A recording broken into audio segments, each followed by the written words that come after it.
Story 2. The birthday of the Infanta. It caught a flower and kissed it. Then he put his hand on his heart and went down on knees with her. It was the birthday of the Infanta, daughter of the King of Spain. She was 12 years old. The princess was playing with friends in the sun-filled palace garden. From windows of the palace, the king watched her. The Infanta was just like a mother. The king thought silently about his young French queen. She died soon after the child was born, before she saw the beautiful flowers in the garden and the fruit on the trees. His love was great, and he couldn't have himself buried in the ground. So, in the distant doctor walked on her body. It was pressed off the dead and wasn't alive. 12 years later, it still lay in the small palace church. Once every month, the king went there and fell down on his knees by her side. He called out, "My queen! My queen!" Today, the king watched the Infanta lay in the garden. Memories with mother's life enchanted him. The Infanta had the same pretty ways as the queen. She moved her head in the same way and sobbed. She had the same proud, beautiful mouth, and the same wonderful smile. The king felt very sad. He could not joke the children laughed in all the sunny garden. When the Infanta looked up again the window, he was not there. "Why has he gone away?" she said. "When I wanted to stay him on birthday. Where is he? Had he gone to that old church where the camel would go? He is very silly. When the sun is shining so brightly and everyone is so happy." He walked to a big tent to watch her birthday show. Don Pedro had Nicole went with her. The camarera went too. She was a great lady who looked after the Infanta. At the show, some boys rode on wooden horses dressed in winter clothes. A little man played music on a pipe and made magic. He caught the sand with a cloth, and the tree grew up into it. The flowers grew up the tree. He brought eggs and his nose and took one egg and changed it into a little bird. The bird flew away, and the children were excited and happy. Some schoolboys did a beautiful dance. Then some Africans sang and ringing and played music. Another one brought in a dog. The animal stood up on his back legs and danced. The funniest things were dancing an ugly little dwarf. He had very short legs and a very big head. The children laughed and laughed at him. The camarera told his Infanta to be quieter. A princess once not laughed so loudly. The dwarf was found by the two rich Spanish men with his running wild in the forest. His wife had sold the ugly child to them, and they took him back as prize from the Infanta. And one very funny thing about the dwarf. He did not seem to know how strange and ugly he looked. He seemed quite happy. When the children laughed, he laughed too. The Infanta was very amused by him. He could not leave his eyes off her. He seemed to dance just for her. And the infant danced. She took a white rose out of her and threw it to him, called the flower and kissed it. Then he put his hand on his heart and went down on one knee and went to her. He was smiling, and his eyes were bright. The Infanta laughed at it for a long time. She wanted both to dance again, but the camarera said, "The sun is too hot." The Infanta should go back to the palace for her birthday dinner. The dwarf can dance again for you later.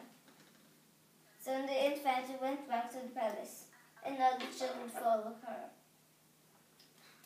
The dwarf was very, very proud. He ran out in the garden and kissed the white rose and jumped up and down happily. He told the flowers, "Infanta has given me this beautiful white rose. He wanted me to dance for her a second time." They moved their heads, but they did not seem to hear him. He heard words, and they did not stop singing. Perhaps they song about him and Infanta. "The Infanta has given me a white rose, and she loved me. Oh, I want to be with him in the palace. I can be her aunt and play with her and teach her nice things. I can write and play music on for her. I can teach her how to crawl the boats. And yes, she must come to the forest and play with me.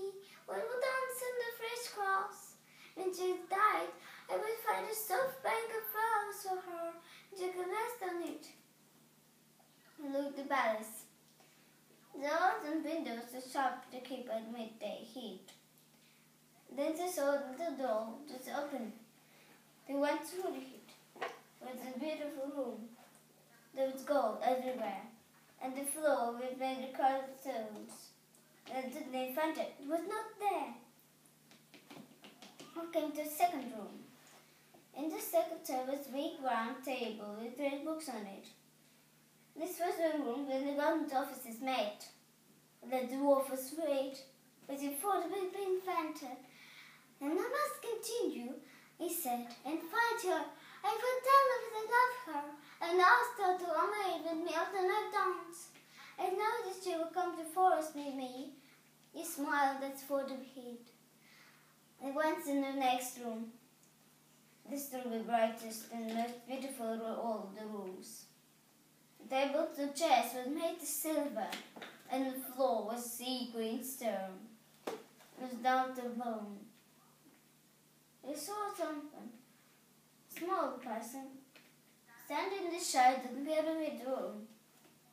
He shouted the exciting and in the sunlight. As he moved, the other one moved too. He saw it clearly. This was not the Infanta. It is a terrible, ugly thing. It did not shade like other people. It had short legs and long arms, and its big head was scarlet with long black hair. They looked angrily at it, and it looked angrily back at him.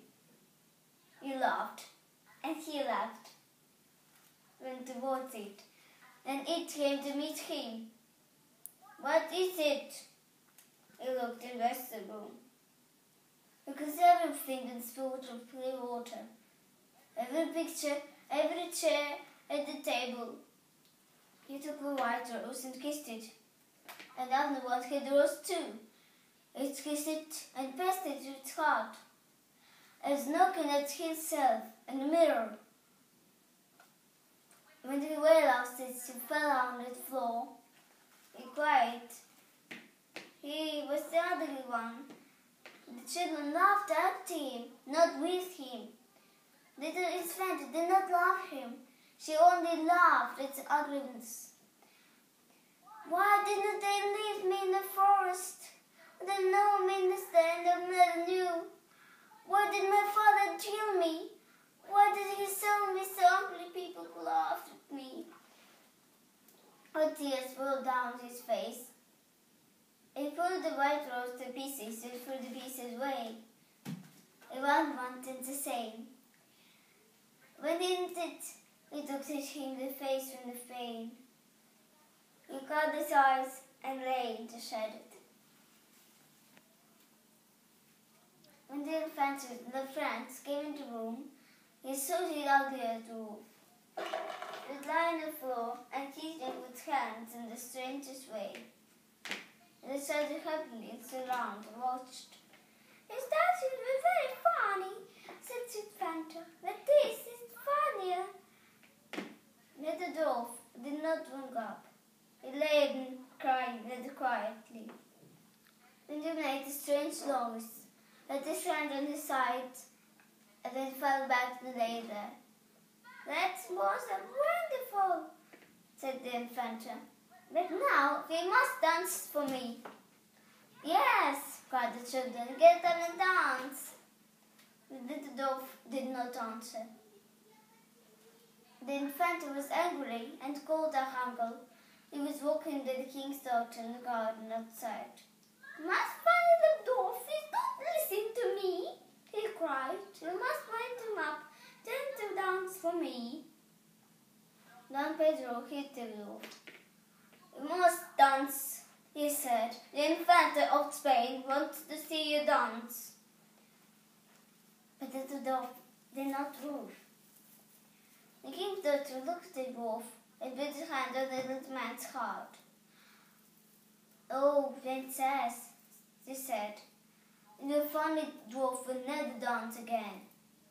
What is very sad, because he is very, very ugly. And the king laughed at him. Why did they dance again? Asked the Infanta. Because his heart is broken. He did not want to live, and he is dead. The Infanta was angry. If we jump, she cried, I would that we played with people who had no heart. And she went out in the garden.